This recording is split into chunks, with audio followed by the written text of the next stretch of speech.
Thank you, Chris. Thank you, Chris. Namaste, everybody. Good morning, good evening. It's nice to see all the boxes and hopefully some more faces here.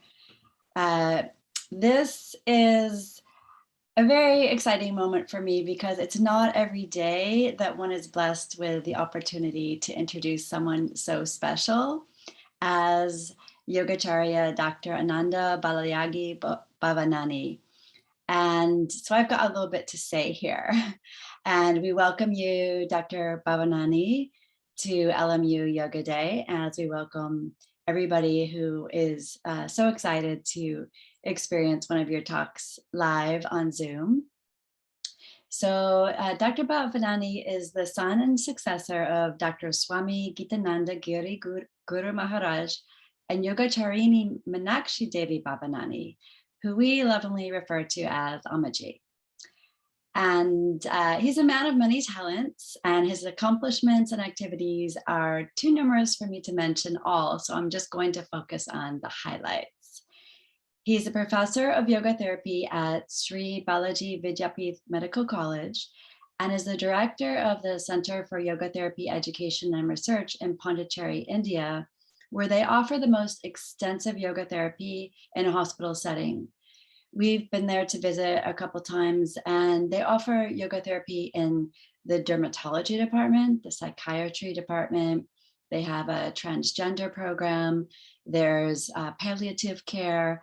And then the more familiar in our area of the world, cardiovascular, respiratory, and it's really given us insights with all of the research that they do there as to the many applications of yoga therapy or yoga and health. He's also the chairman of the International Center for Yoga Education and Research at the Ananda Ashram in Pondicherry, India, and is the director of Yoganjali Natyalayam, where thousands of children have been educated in yoga and classical Indian arts. He's a medical doctor, and he's also received a doctorate in yoga from S. Vyasa University in India. He's a fellow of the Indian Academy of Yoga, and he's authored over 25 books and 300 papers and has lectured all over the world. And those numbers are probably low. I think he's done so much this past year to add to that. In addition to being a doctor, a scientist, he's an artist. He's a classical Indian vocalist, percussionist, music composer, and choreographer of Indian classical dance. He sits on many boards as an advisor, including the International Association of Yoga Therapists, the Australasian Association of Yoga Therapists, the World Yoga Foundation, the Gitananda Yoga Association, the Ministry of Ayush in India, and the World Health Organization, in addition to many others. So I have known Dr. Anandaji for about 15 years as a teacher and a friend. I was studying with Dr. Larry Payne many years ago, and I had so many questions, all these different questions. And Larry said, you know, I don't have these answers, but I know somebody who will. And so he connected me with Dr. Ananda, who began to answer these questions over the internet and in ways that satisfied my curiosity. I thought, this is somebody who really understands, and his generosity is unparalleled from anybody that I've ever met. And I've been fortunate to be part of what we call Team 52. It's an international group of dedicated students and mentors who have been studying online weekly with Dr. Ananda for the past 50 weeks. And there's something that he often reminds us, which is that we are human beings, not human doings. So now that I've shared quite a bit of what he's done, I'd like to share who he is as a human being. Ananda means divine joy or bliss, and he radiates this in everything that he does. When our first group of students went to meet him in Pondicherry, we were convinced that he's actually 3 people, or maybe more than that. In the morning, we met him at the Madame, where he was dressed in a dhoti, and he led us through puja and bhajans. A few hours later, we met him at the hospital, where he's dressed in a suit and a lab coat, and he gave us a tour of the hospital. And in the evening, he entertained us with the Carnatic music and classical Indian dance. It's truly unbelievable. I mean, it's incredible.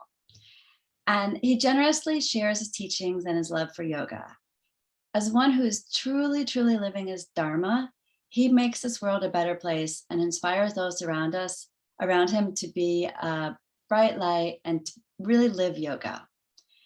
So it's truly, truly an honor to introduce my beloved teacher, Yogacharya Dr. Ananda Balayagi Bhavanani. Welcome. Dhanyavadaha. Thank you. Grazie, dearest Lori. You humble me with your love, and all I can say is, if I can be worthy of such love, then my life is well lived. I would like to thank my dear Chris Chapel, Namaste Ji, for your beautiful start to this morning and the beautiful Ahimsa mode that percolated as you were leading us through this morning. People think Ahimsa is the absence of violence, but I say it's not just the absence of violence, it is non-violentness itself. So it's not that you feel like violence and you hold yourself back, but it doesn't even occur to you. The thought of violence doesn't occur, and that is what Gandhiji personified. And as you led us this morning through the beginning of this wonderful day, a day of unity and diversity, I think what I felt was a beautiful sense of Ahimsa being established. And Maharishi Patanjali, my dear Superman Pat, I call him because I love him so much. He is a time traveler, in case you all didn't know it. He says, when you are established in the sacred space of non-violentness, he calls it Ahimsa Pratishtayam. That word Pratishta means a sacred space where you are established in non-violentness. And he says, even violence will renounce itself in your presence. And that is the feeling I had as I was listening to you this morning. And what a beautiful way to start this magnificent 10th year that you are doing the Yoga Day. Much before the UN started the International Day of Yoga on 21st of June in 2015, you have been doing it much longer, and a very beautiful day, the day that the great Mahatma Gandhiji was born on this planet. As Albert Einstein said, generations to come will scarce believe that such a person walked the face of this earth. And I know that in modern India, we often cannot believe somebody like this is so much out. What a tribute to this great man. What a great tribute to his teachings and his life of Ahimsa and Satya. Two of the first yama, the key foundational stones of the life of yoga.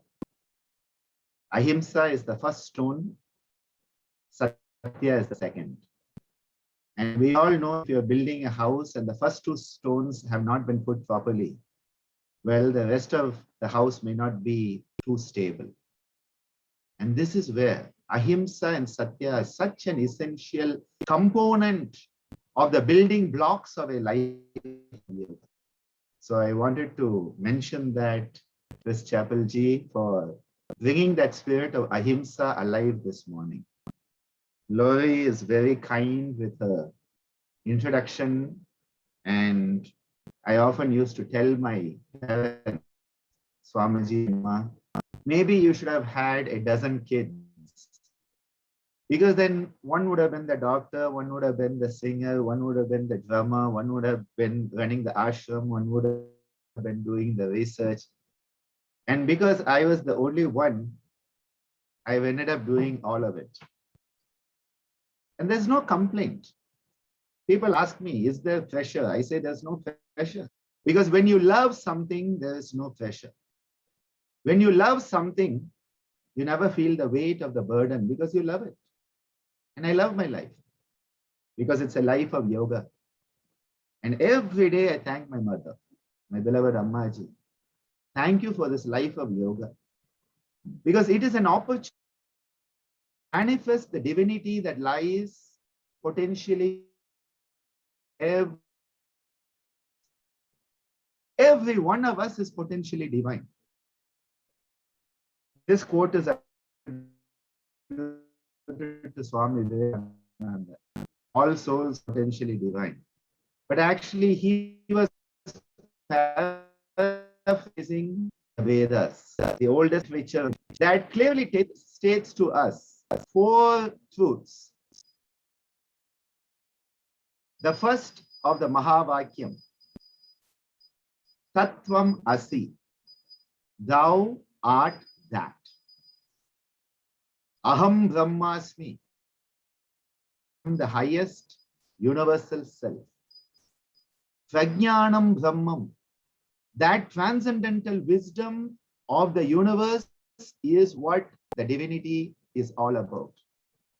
And Ayamatma Brahmam, the Aham, the Atma that I am, the individual soul that I am, the individual entity that I am, is actually the highest. The four amazing Mahavakyams, the great statements of the Vedas, we are not just the body.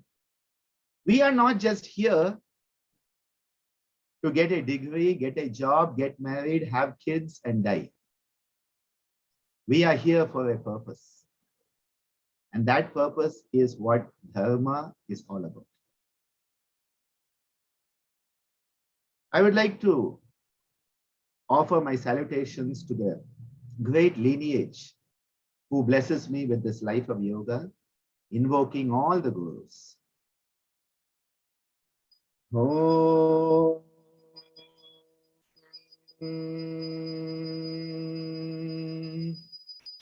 Tatparam Paryaya Vidmahe Jnanalingeshwaraya Dhimahi Tanno Guru Prachodayam. Om Ananda Giri Guru Maharaj Ki Jai.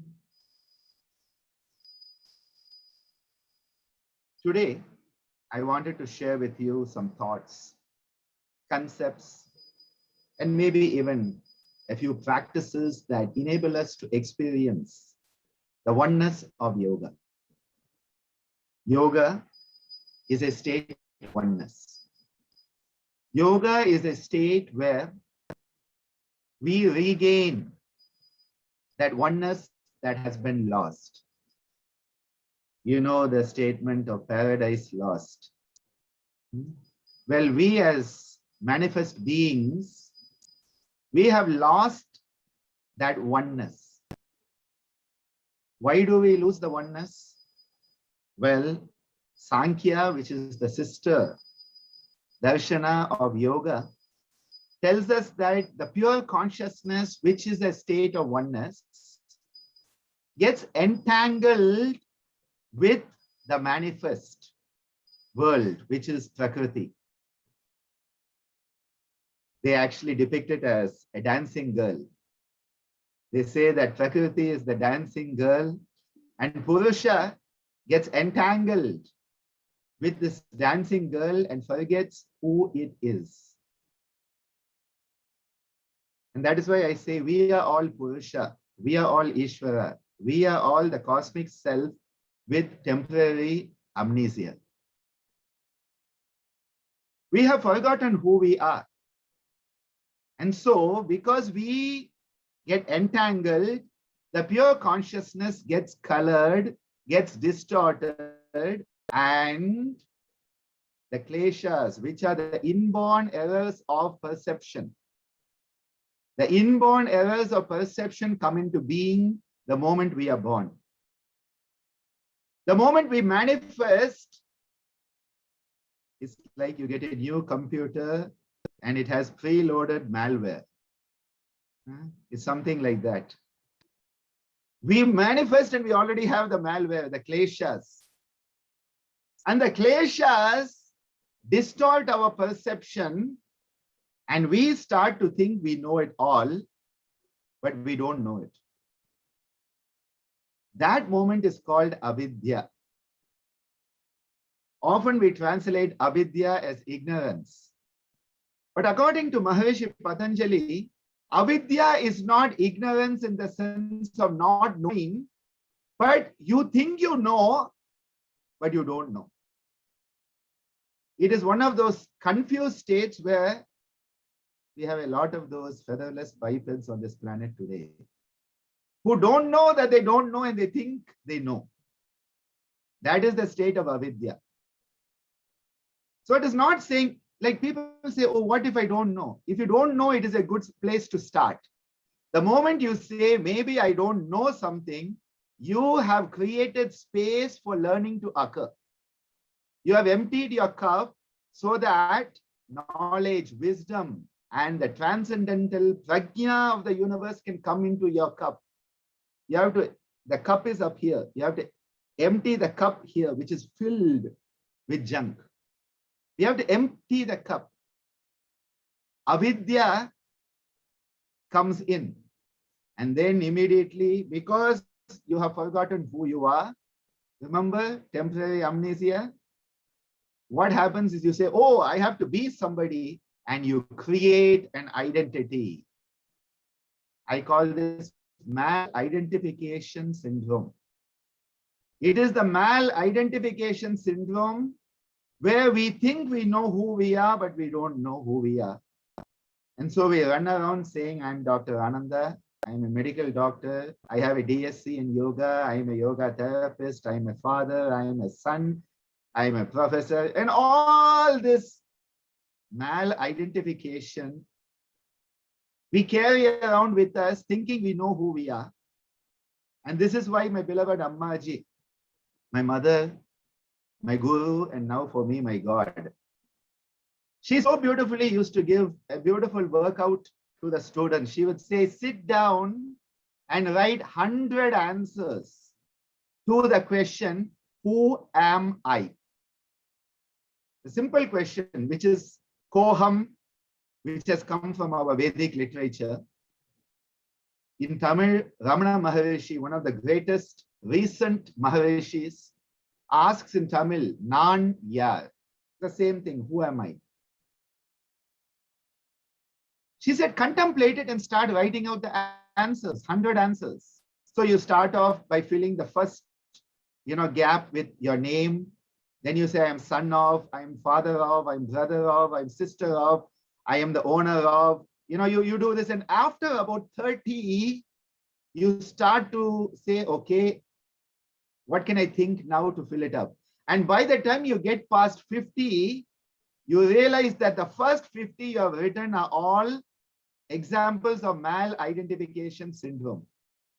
And then you start to think, I am the breath. That is where you start to say, I am the mind. I am the intellect.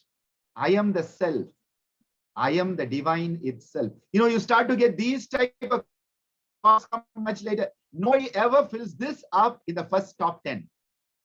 The top 10 answers are never that. But if you go from the reverse in your assignment of the 100 answers to the question, who am I? If you go in the reverse, the last 10 will most probably be the truest ones. And they never come to our consciousness because we have limited our consciousness to this false sense of me. Now, this false sense of me, which is called Asmita by Maharishi Patanjali, it starts to say, I like something, I don't like something. Because I am attracted towards that which gives me pleasure.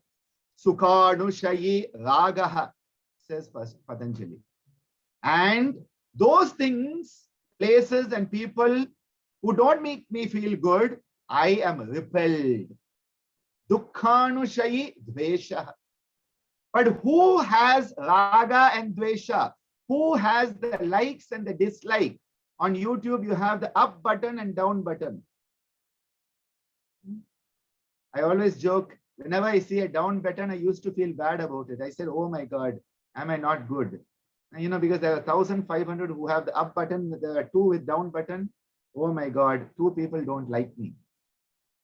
And then I realized, no, actually they like me, but they are yogis. And so they are standing on the head upside down. And so they were clicking the like button in the headstand. And so it is 1,500 plus 2. And Pratipaksha Bhavanam, developing the contrary perspective, helps you out of these self-loathing moments. We all have them. Raga, Dvesha. And in ancient Rome, you better get the raga, otherwise the lions ate you, okay? Today, it's the media will hound you. The same, lions, media. So coming back here, who has the likes and dislikes? This false sense of identity that we have created. Nirmana Chitta, says Maharishi Patanjali. He says it is impure because it is a created mind which thinks it is separate than the source. The drop that thinks it is separate than the ocean. This is where duality comes in. This is where Dvaitam comes in. This is where we lose the sense of unitiveness. Because we think we are different than everyone else. And so, the ego, which is the asmita, which has been created by not knowing who you truly are, has the likes and dislikes, and you start to say, I band with these people and I will not band with those people, and you start to create a divisiveness that is artificial. Divisiveness is artificial, unitiveness is natural. The natural state is of a unitive state. It is the artificial state that creates divisiveness. Because the divisiveness was only created because of the false sense of me. Till then, there was no divisiveness. But because of ignorance, we have created the me who then says, I am different than you. You are the other. Doesn't matter what it be. And then we start to divide and subdivide until one day we will be left alone. And then we'll complain, we feel lonely. Who has created the division? We have created the division. We have moved away from unitiveness, where we were all one. And because we have forgotten, we are all one only. We are all one. And at that moment, you move from a state of feeling lonely to a state of oneness where you feel loved and companionship and relationship.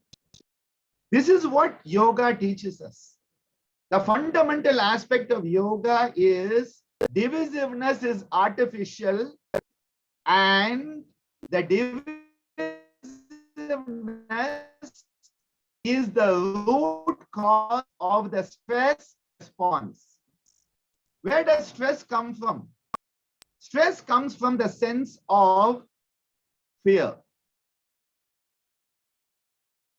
Stress comes from fear. Where does fear come from? Divisiveness. If we are all one, what is there to fear? Who is going to fear who when there is one? I hope I'm coming through clear here, because this is the fundamental aspect of what yoga is. Touching your toes, touching your nose, breathing in and out is all secondary. The most important aspect of yoga is to experience that unitive state where there is no more the other. You see yourself in everyone and you see everyone in yourself. That is the state of yoga. And that is why in that state, there cannot be violence. In that state, there cannot be untruth. In that state, there cannot be theft. None of it can happen if you are in that state of yoga. And this is why the state of yoga is a state of unitive oneness.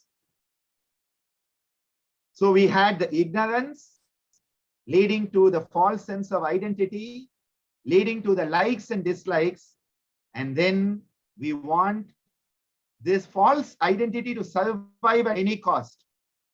Patanjali calls it abhinivesha klesha. He tells us, even the most learned people who should know better are afraid. You know, you have these most dignified people, especially in spiritual circles. So dignified, they walk so spiritually, they talk so spiritually, they behave so spiritually, not like me. I am just me, okay? I just express myself. They have that beautiful monotone voice and, you know, it's just perfect, okay? Now, all you need to do is get them in an elevator and put off the electricity, okay? And suddenly all this spiritual aura is lost and the survival instinct kicks in and it's like, me first out of this elevator. It's astonishing what comes out when you are put in those situations. We all thought we were very spiritual, and then the pandemic struck. What it has brought out from within us. Every day, I have been marveling at what a psychological mess I have become from the stress of the pandemic. It has affected each and every human being on this planet, directly or indirectly. The fear that has come in, the stress that has come in, the loss that we have gone through.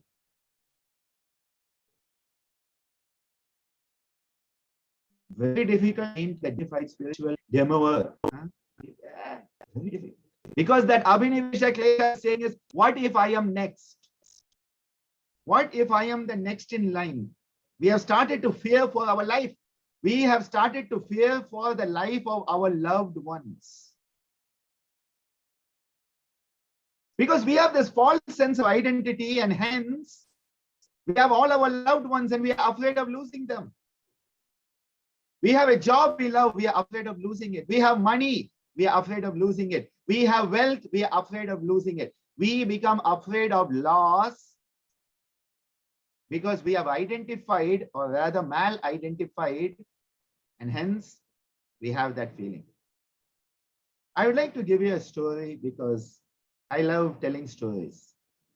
And whenever I used to teach the 6-month course and officially my class was mantra and yantra and tantra. And the students would be asked by visitors, what does Ananda teach? They will say, well, it is storytelling class because I feel that storytelling is a good way to learn. The whole of the yoga Vashishta is a storytelling. One of the best examples of counseling. People ask, what is yogic counseling? I say yoga Vashishta and Bhagavad-Gita. The first recorded counseling session in human history, Yoga Vashishta. The second recorded counseling session in human history, Bhagavad-Gita. The first for Lord Rama, who was going through his terrible teens. And the second to Arjuna, who really didn't know what to do. He was a mess, just like we all are during pandemic. He was in that state of totally messed up, didn't know what to do, confused, dejected, distraught. And the Bhagavad Gita starts with Arjuna Vishada Yoga. The yoga of Arjuna's distraught, dejected, confused, psychotic, neurotic.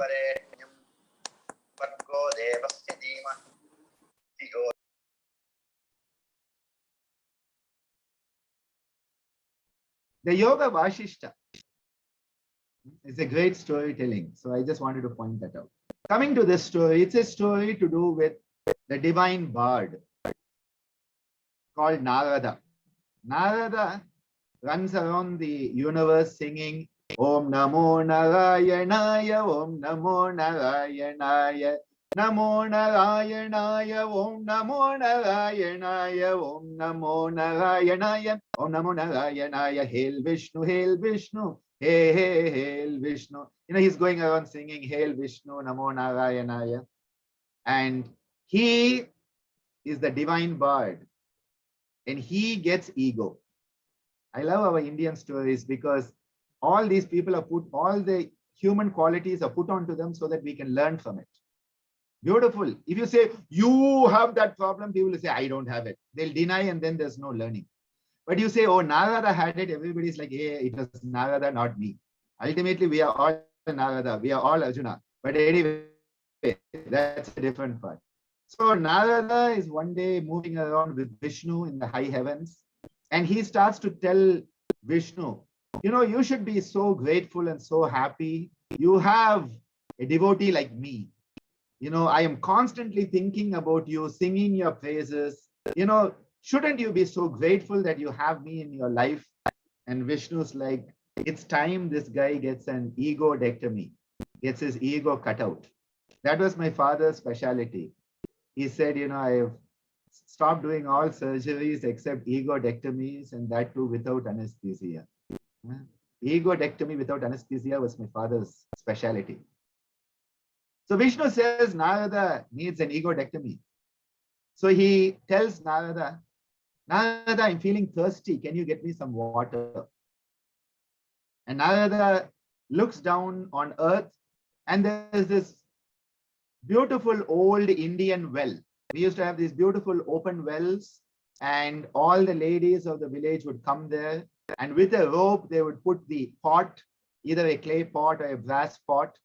Nowadays it's plastic pots, but plastic invasion of India, one of the worst invasions ever. It was not the Mughals and not the East India Company. Plastic invasion is the worst one in Indian history.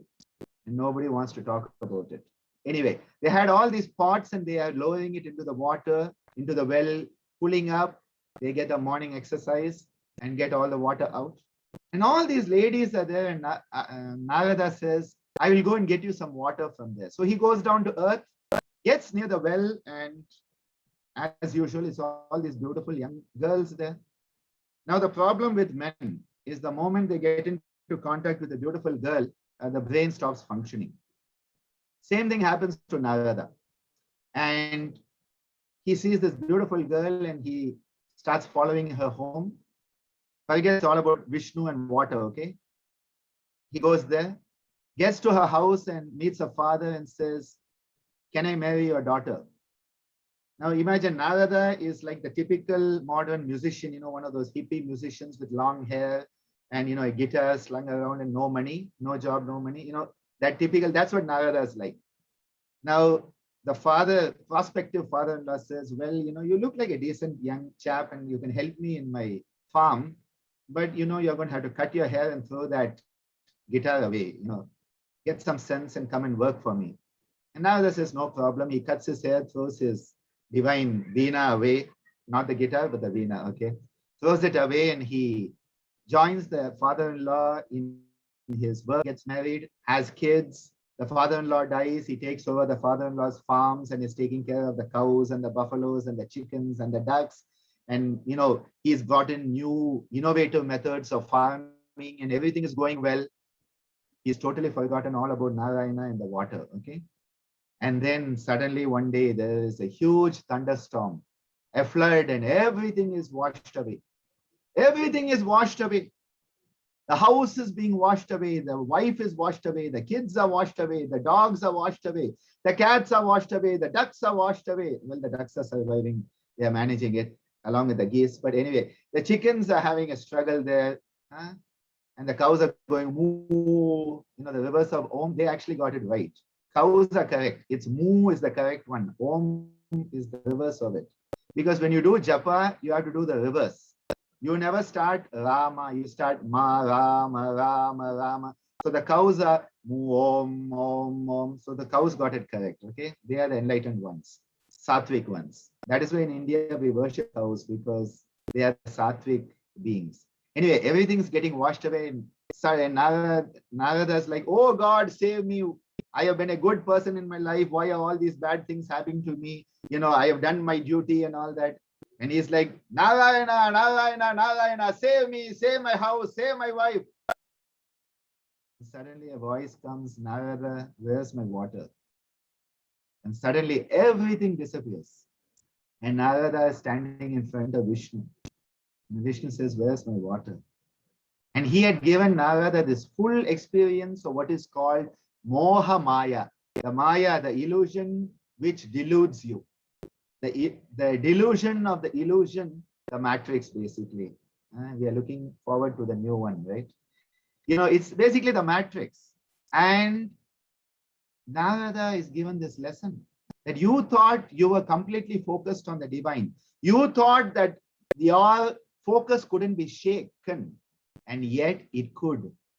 And what a beautiful lesson for all of us, because we are caught up in this world. My wife, my husband, my job, my kids, my country, my life. And then suddenly one day we die and we wake up and realize it's all been a big dream. Just like, you come out of the dream and in the morning you get up and you say, it was just a dream. For all we know, maybe death is just waking up to reality. Who knows? People say, who is there to tell us? Well, that's what the rishis have told us. The Kathopanishad, which is the teachings of Dharmaraja, Yamaraja, the Lord of Death, to the young boy, Nachiketa, not some aged sage. It was given to a young boy who had the clarity of mind to question his father's motive. You are giving everything away. You are supposed to give it all away, but you are only giving away the worthless things. He questioned his father, the questioning spirit, that inquisitive spirit of that young boy, and his dedication to finding the answer for the question was rewarded by Yama with the Kathopanishad. What a beautiful, beautiful Upanishad that tells us there is a bigger reality. But for that reality to manifest, you have two paths. There are two paths that diverge. One is the path of nobility, Shreya Marga, Shreyas, the noble path. And then the Preya Marga, where you fall prey to pleasure. Preya, you fall prey to it. P-R-E-Y, you fall prey to Preya Marga. Shreya Marga is the path of nobility. And the choice is ours. The choice is ours, not somebody else's. And this is why throughout this pandemic, I have been giving a message that the power of choice is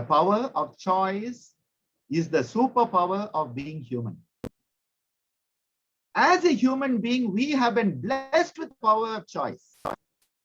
We have the opportunity to extradicate ourselves from the subhuman tendencies. That is where the Yama come in. The Pancha Yama are methods to extradicate ourselves from the subhuman tendencies that limit us to a reactionary, reflexive, impulsive, instinctive life. They limit us. And the Yama helps us extradicate ourselves. Like when hostages are caught, the special forces go in and bring them out. The Yama are the special forces that go in and bring you out of the mess you are in. I have never said this before. This is a new one coming out today. Must be all of you, because the audience brings out the teachings. The students bring out the teachings. Every teacher knows that. The students bring out the teachings. The audience brings out the thoughts. Then what are the niyama? Once you have been extradicated, you need to now maintain your state of freedom. How do you maintain that state of freedom that has been obtained by choice? That is the niyama. How not to be a subhuman being. Please note, I'm not saying animal, I'm saying subhuman, because I respect animals too much. I grew up with dozens of animals in our ashram, playing with deer, playing with ducks, geese. I had a pet duck who thought I was its mother and followed me all around the ashram. Mongoose, monkeys, I think you call them. I had one, I used to carry it on my head. Baby monkeys, playing with them. My father would be teaching the class, and the monkey, there's one monkey on his head, one on his shoulder, one on his lap while he was teaching.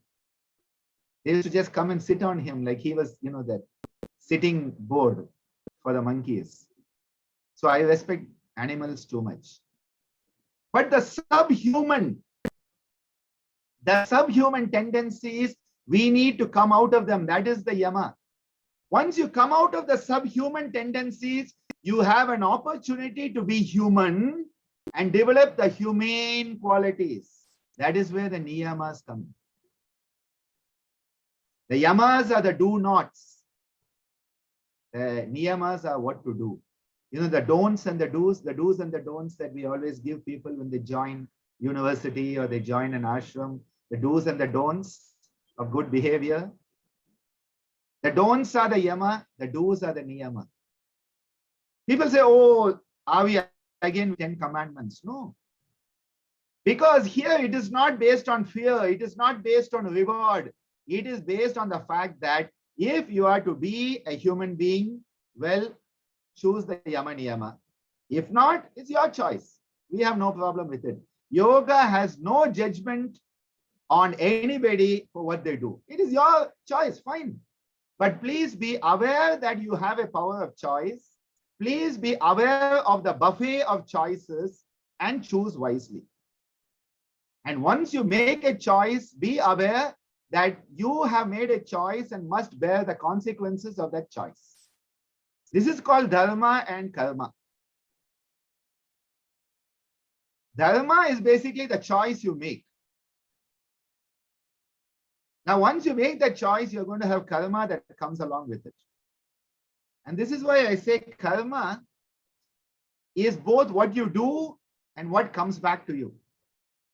In Samskrita, in the Sanskrit language, kar means to do. Karma means what I do. Karma. Ma means me. Karma means what I do and what I get as a result of what I do. Very, very clear. Now, how do you deal with it? By following your dharma. So dharma is the antidote to karma. Dharma is the vaccine against karma. We all are talking of vaccines these days. Dharma is the vaccine against karma. How to mitigate karma? Live your dharma. That is the message of the Bhagavad-Gita. Swadharma. The dharma for which you are born, the purpose for which you are born, the responsibility you have for this lifetime. So the yama enable you to extradicate yourself from the subhuman tendencies. The niyamas enable you to grow into your humanness and humaneness. And then through the asana pranayama, you set the stage.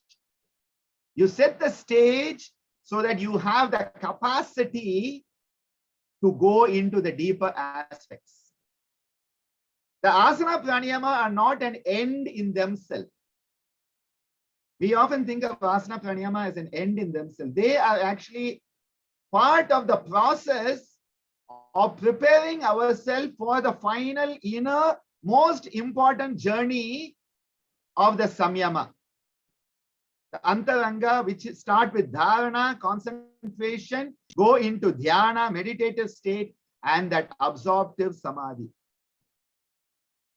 But for concentration, you need to be fit. For that, you need pranayama. Maharishi Patanjali tells us, dharana sucha yogyatha manasaha. Your mind attains fitness for dharana through pranayama. Now, in the modern world, I often get people, Dr. Ananda, can you teach me to meditate? I'm like, okay, why do you want to meditate? Well, I heard it's very easy. I'm like, I wish it were. I wish it were. Huh? You know, people think sitting quietly with your eyes closed is meditation. I must remind you, sitting quietly with eyes closed is sitting quietly with eyes closed. That's all. Huh? But today, what have we made of that word? Dhyanam is the heart of yoga because it is where you actually lose yourself, the lower self, and you find the higher self. It is in that moment of dhyanam that you actually lose the lower self and find the higher self.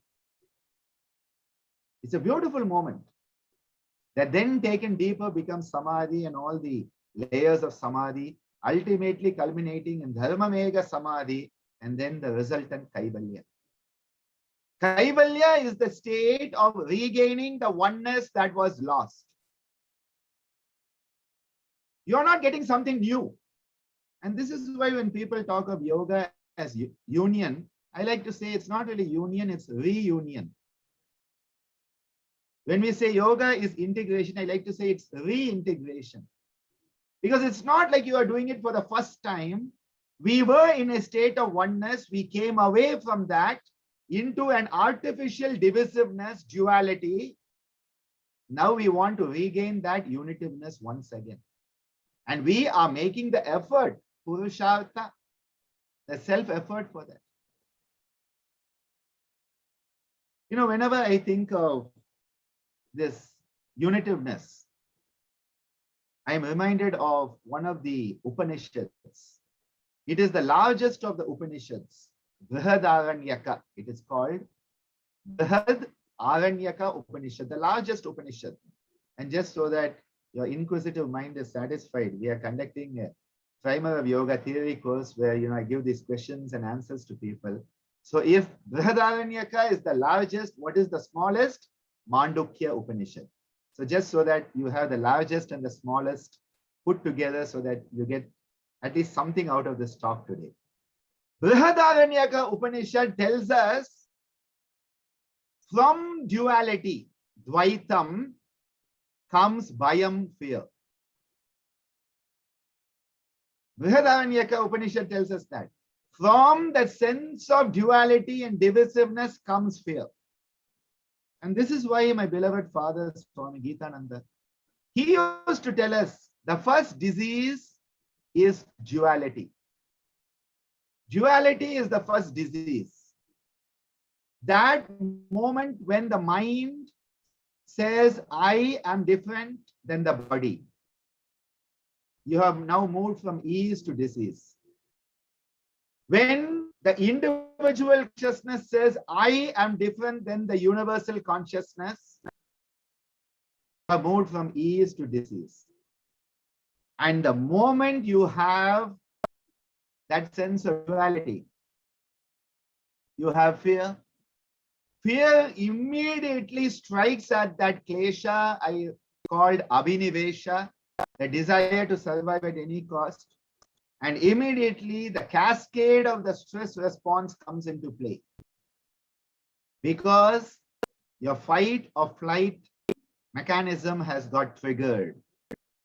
Your heart rate goes up, your blood pressure goes up, your blood sugar goes up, your muscles start to get tightened, the blood flow to your abdominal digestive organs is reduced, your bronchial pathways start to open up, your pupils dilate so you can see better.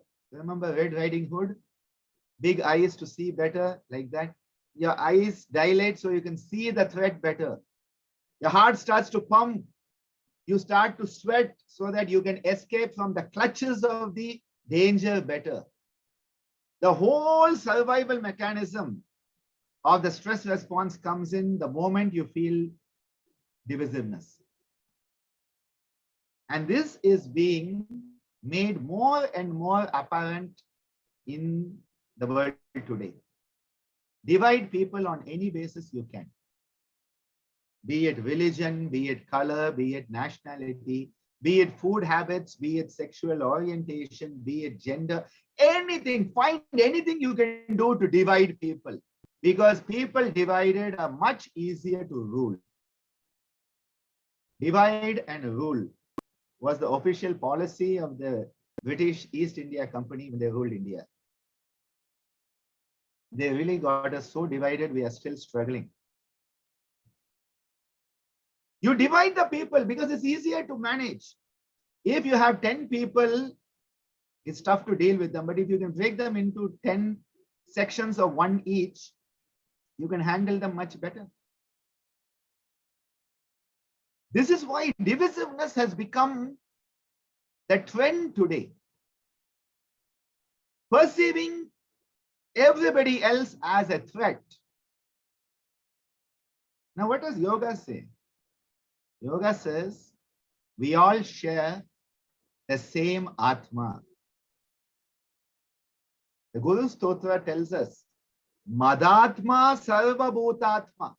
The Atma that is in me, Mad Atma, Sarva Bhutatma, not just all human beings, all living beings.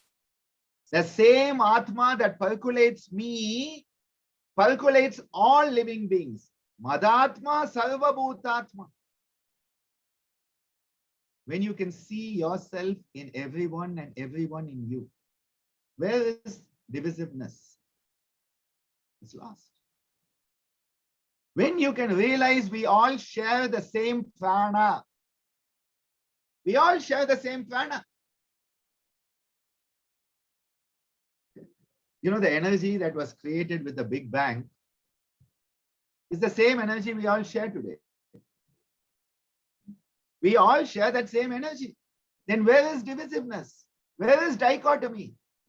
When you realize the same prana percolates every being, not only on this planet, but the whole universe. When you realize we all share the same breath.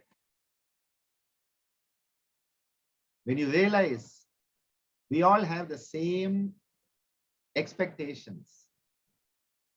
What do we all want? We want to be loved. We want to be honored. We want to be respected. We want to be valued. Doesn't matter who we are. It doesn't matter which continent you live on. We all have that same desire to be accepted as we are. This is one guarantee I give all my students. I say, I will accept you as you are. But then, remember, if you stagnate, it's not good for you. You have to take up the responsibility for your own development of the self. You have to work on yourself. I will accept you as you are today.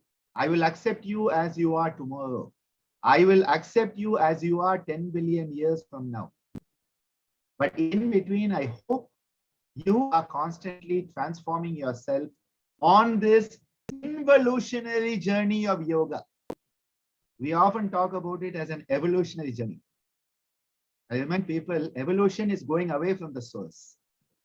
Involution is actually going back to the source. Again, Maharishi Patanjali, he says at the end in Kaivalya Pada, all the gunas have to involute back to the source. Purushartha shunyanam gunanam pratiprasava kaivalyam. The pratiprasava, prasava means to give birth, to evolve. Because evolution is driven by mutation. Evolution is driven by mutation. But we often use this term, we say we want to evolve spiritually. I understand the context of that. But I would just like to state here that we actually want to involute. Because to involute is to go back to the source. We have come from the source. The source is called Karana, the causal. That Karana is where we want to go back. From that Karana, we have come through the Sukshma, the subtle, and we have landed on this gross Stula. Karana, Sukshma, Stula is manifestation, the evolutionary spiral. But the involutionary spiral is where you are now. The gross has to go back through the subtle and go back to the causal. You have to retrace your way back, like the salmon fish going back to its original place where it was born. Against the current. Against the current. Parinama Thapa, says Maharishi Patanjali. He says, going against this current is going to be very, very painful. Tapa refers to the friction. See, if two objects are moving in the same direction, there's no friction. But if two objects are going in the opposite direction, you have extreme friction. When you have to involute and go back to the source, there will be a lot of friction. And what is that friction doing? It is burning away all that is not you. That's where it becomes a yajna. Yajna is burning away all that which is not, so that that which is can manifest. You burn away. And that is why the Kriya Yoga of Maharishi Patanjali, in my opinion, I feel that Patanjali's contribution of Kriya Yoga, Tapas Swadhyaya Ishvara Pranidhana, is even greater than Ashtanga Yoga. We all know his contribution of Ashtanga Yoga, but Kriya Yoga, I tell you, that man, oh my God, I just love him so much. That man really, really knew what he was talking about. Because the kleshas are the root problem. And if you have to do root cause analysis and eradicate the root cause problem, you need Kriya Yoga of Tapas Swadhyaya Ishvara Pranidhana. And I tell you that Tapas Swadhyaya Ishvara Pranidhana is the path back to that unitive state. Because what has happened is the kleshas have broken us down into fragments. We have become fragmented as an individual, fragmented as a society, and fragmented as a race. Now, when your computer is fragmented, it slows everything down. And I hope somebody has told you to defragment your computer hard drive now and then. The defragmentation of your own self is what Kriya Yoga is all about. You are defragmenting yourself, bringing it all back together into that state of oneness. Tapa is extreme self-effort. Self-effort to the extreme that creates that parinama tapa, that burns away all that is not you, so that you can start to shine. Just as the sculptor chips away all that is not the idol, so that the idol can manifest. I love it when they do the stone sculptors in India. In our ashram, my father had hundreds of statues commissioned. And as a kid, I used to sit with these guys while they were chiseling away on this rock. There's just a big granite rock, and they chisel away. And after a month or so, you start to have this beautiful statue. What is that artist doing? He is not actually creating the idol, the statue. He is chipping away that which is not the statue. Chipping away at what is not you is actually what tapas is all about. And that constant chipping, you don't just chip once in a while. Well, if you do that, it's going to be one lifetime before you get one statue done. Repeated chipping away is essential. And that is why japa is the repeated chipping away. That is why japa is so powerful. Repeated chipping away at that same spot until you hit gold. That is how you are chipping.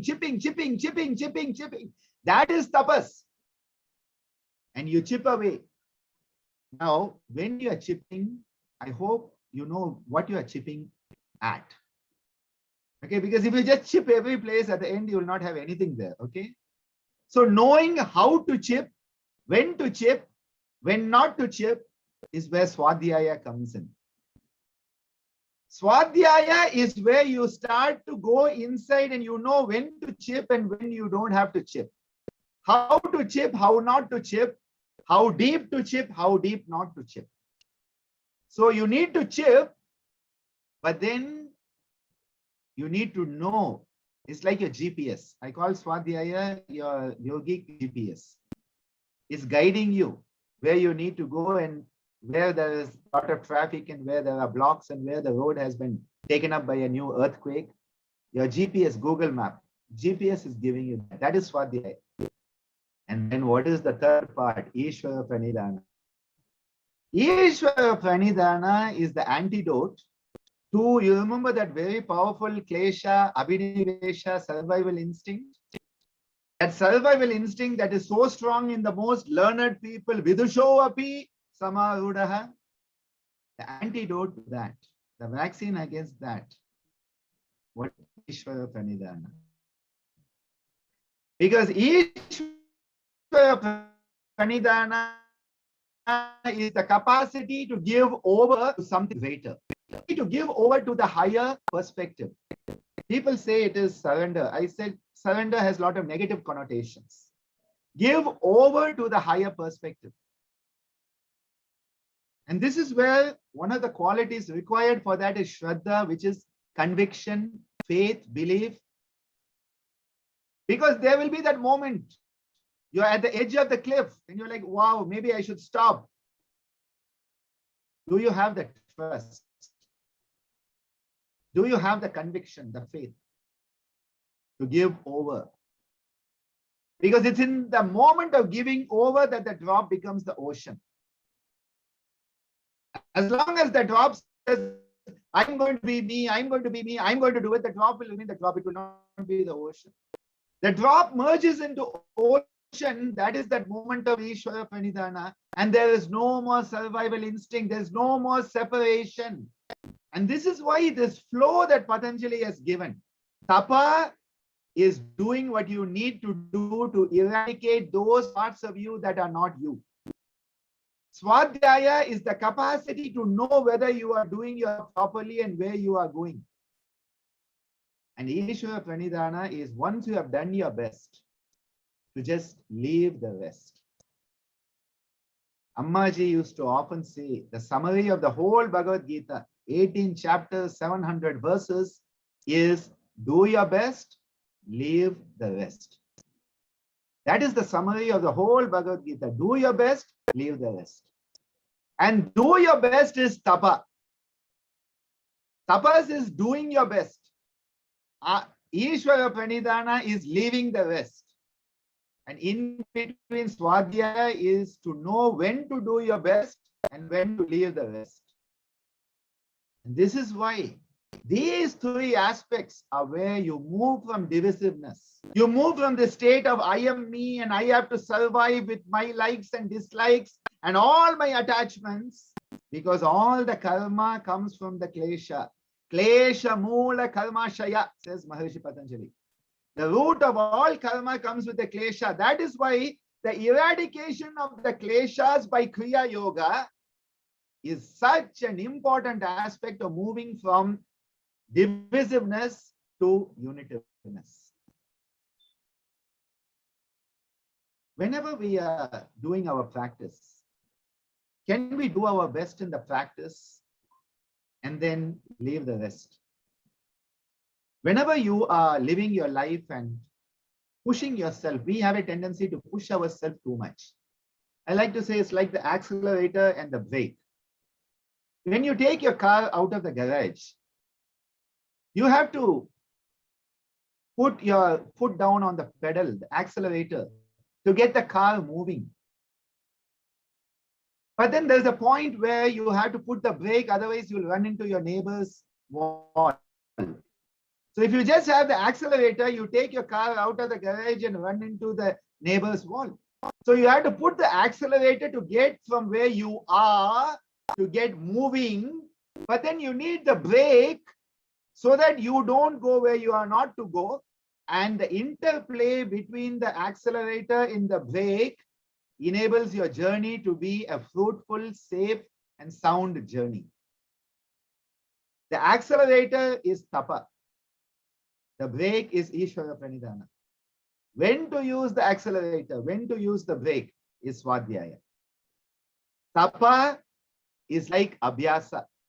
When Patanjali talks about Chitta Vritti, he says,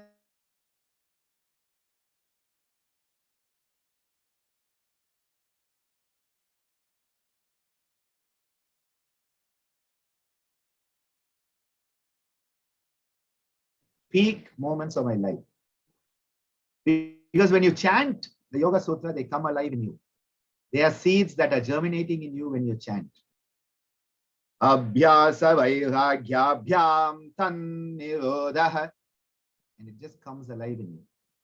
How do the chitta vrittis come down? Yogas chitta vritti nirodha.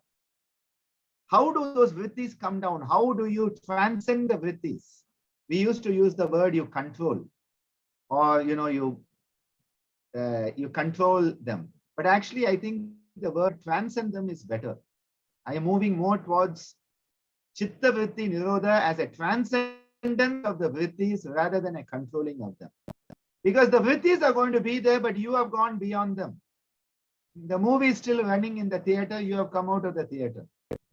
So it has no hold on you anymore. You have transcended it. Because when we say control, it implies that you have nothing else to do. You have a big journey to make. Okay. So just get out of that room of the chitta vrittis. Outgrow them. My father used to say, you don't solve problems, you outgrow them. This is what it's all about. You don't really solve the chitta vritti, you outgrow them so that they are going to go on. You are still seeing, you are still knowing. Cognition is going to be part of your life, whether you like it or not. I hope you're all cognizing me and I'm cognizing you. That is pramana, which is the chitta vritti. I hope we are not misunderstanding each other, which is viparyaya, or that you are having an illusion that I am a saint, that is vikalpa, or that you have gone to sleep, which is nidra, or you are caught in your past memories, which is smriti. This is all happening all the time. All of this is happening. You cannot avoid it. But can you transcend it?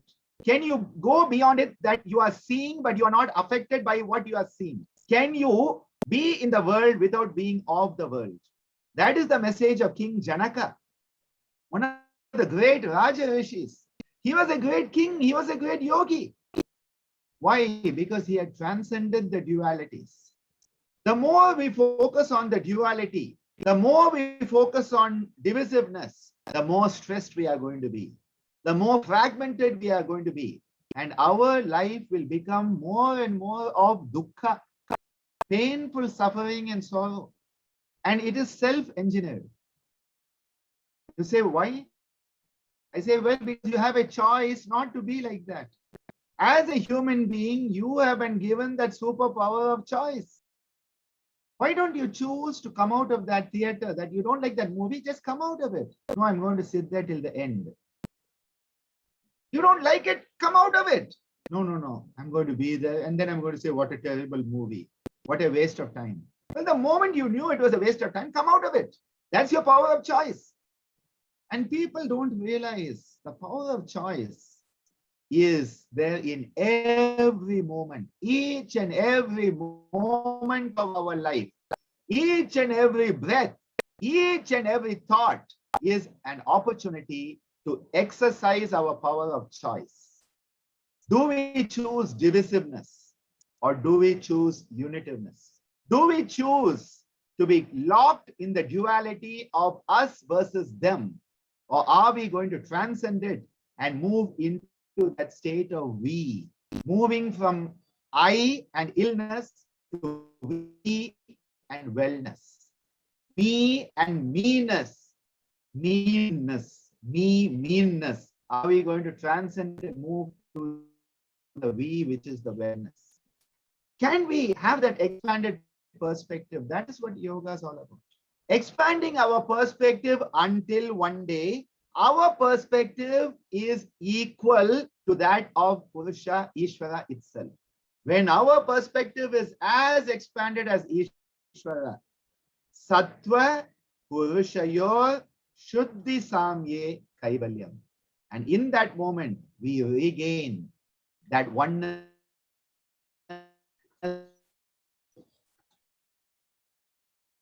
that was lost.